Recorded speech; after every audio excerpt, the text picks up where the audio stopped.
Hello, this is Daniel Marr, and today I will be doing a review on the second issue of Turtle Soup from the 91 series. So, this is the second issue. It's the miniseries 1 out of 4, and it was produced by Mirage Comics. This issue came out in December 91 of 91. So, I did say there was 4 issues. I only have the second one. So, yeah. So, this comic is basically there's like 5 different comics combined. It's 5 different comics combined. The comics in order are Velvedo, and it says Mark Martin under. So I guess he's the one who made it. Mid-Afternoon of the Living Dead, Dave Garcia, and then Justin Hampton. Turtle Attack Part 2, Michael Dooney and Steve Laving.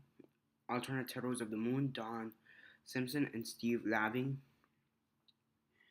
And Alternate Turtles of the Moon Part 2, Don Simpson and Steve Laving. And then Snapper, another 6 comics. And Snapper, which was Anderson and McCollum, and then it says Laird.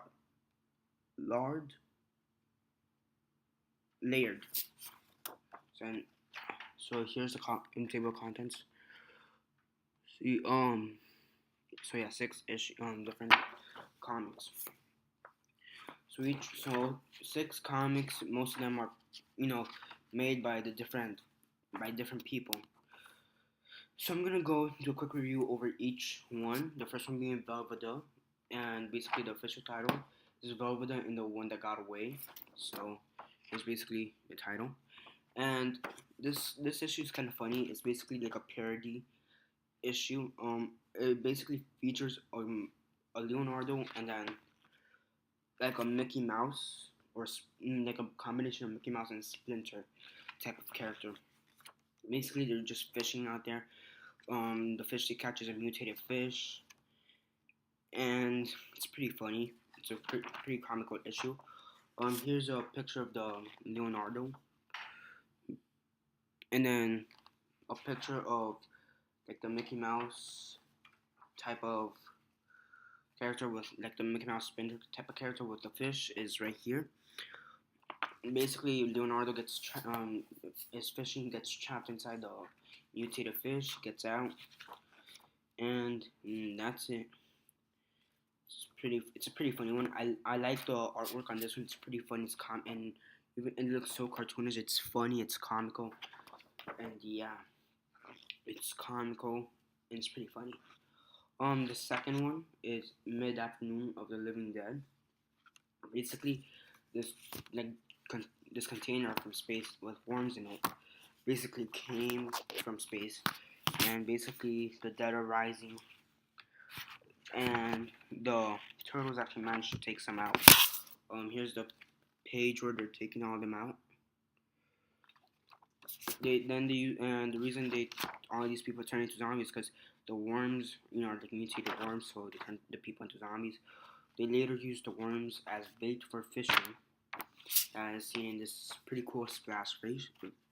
I also like this artwork. It's pretty cool. It seems more depth than the previous one, but because the previous one seemed more comical, this one still seems comical, but it needs to be more serious type of thing. I also like that it has zombies in it because I'm a huge fan of zombies. Yeah, the one thing that bothers me a bit about this part of the comic, the Mid-Afternoon of the Living Dead section of the comic, is that there's a narrator, and it bothers me a little bit because he looks like a turtle narrator, zombified turtle narrating the story, and I don't know why, but it just bothers me. It's one of those things, it just bothers you for no reason. So, whatever. Then you have the third comic, which is why we have the Turtle Soup. I mean, the cover of Turtle Soup. is Turtles Attack Part 2. So this Part 2 leads me to believe that the one from the previous issue has Part 1, and I guess that's where they have turtles within the dinosaurs and whatever. Whatever. This one is basically these two people from, like, I guess, the future brought dinosaurs into the present, and I'm just inferring this from because I haven't read the first issue. So yeah, the turtles are attacking the dinosaurs, trying to save the city. Eventually, they do get dinosaurs out, but then the two people come back to the present, and it seems like they have a mechanical dinosaur now. Yeah. Here's an image of the two dinosaurs. This awesome double-sided splash page, and then here's an image of the turtles coming, the dinosaur coming back, the one in the yellow, like going back in time, and then here's the image of the mechanical dinosaur type of thing, which I think is for the next issue.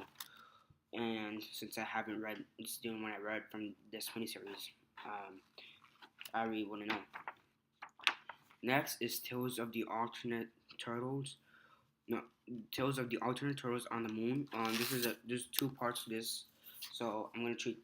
So it's part 1 and part 2. Basically, this is also making fun of the turtles. Yeah, the only real turtle you could maybe infer who it is Raphael, and that's here. If you see the red cap on this one, that's really the only one you can infer. The one with the glasses may be Donatello or Leonardo. I don't know, but that's also this is another parody issue. Yeah. So basically, this pirate called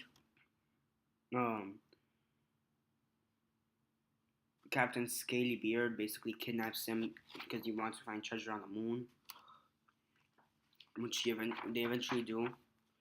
Then the second part to this tale is here. Basically, another group of pirates basically come onto the moon, and attack Scalybeard. I think that's his name. Scalybeard. Yeah, Scalybeard and turtles attack them because they also want treasure. Yeah, the turtles run away and they basically hide in this one crater. It has the axe, which is where the treasure is. They take the treasure. Leave all the pirates there, and when they open the treasure, they find out it's just tater chips. So eventually Scully manages to get the ship of the other group. And basically, it's like, yeah, and basically at the end they just throw the tater chips off the ship onto the other ship, and it explodes. And then this ship's going down. And the turtles are, I guess, at some jungle enjoying women. See, it's funny. There's a pretty funny quote here.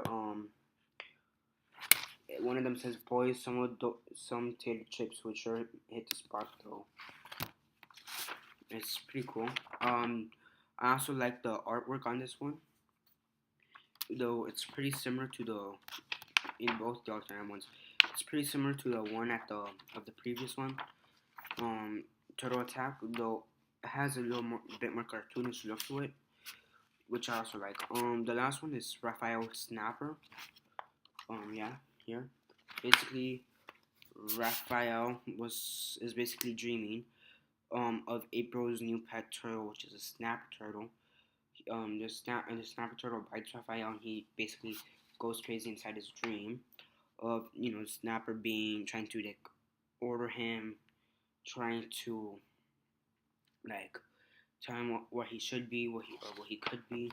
Eventually, he wakes up, and April basically gets back, sees her house a mess, and then she basically orders Raphael to come back later with a broom and clean the house up. And there's a funny little scene here where the snapper turtle, he's like, heh, like laughing. So that's pretty funny. Drawing in this last one's actually, I think, the best. I mean, especially in these 2 pages. I mean, just look at the coloring and the artwork on this one. It looks so good. I love it. I love it. There's no other words to explain it. I mean, it's pretty cool at the end. So yeah, this comic is pretty cool. I've tried to find the turtle soups and like in a graphic novel type of thing. All four of them are compiled in one book. There's no way to find one, or at least not that I know of. You have to buy. I have to buy all the other 3 books separately, which I will do eventually. And when I do, I will review for those. This book was pretty cool. Especially since it was drawn by different people, which I think gives it like an extra not twist, but more depth to it, or like an extra flavor. Because you want flavor with whatever you're eating, and you want like flavor, or want variety on what you're reading, and flavor when you're eating. I don't know why I just put emphasis, but the cover is also pretty cool. I think the cover is actually better than the one from Snapper, the Raphael Snapper one. Because it's actually pretty different than the one that's supposed to portray. Because here you see the artwork, and then here this one seems more detailed than the actual artwork in the story. But I mean, at the end, all these issues look detailed enough to how they're supposed to be. Yeah, on a scale of 1 to 10, and 6 being, the worst, 10 being the best, and 6 being the decent, I put this at a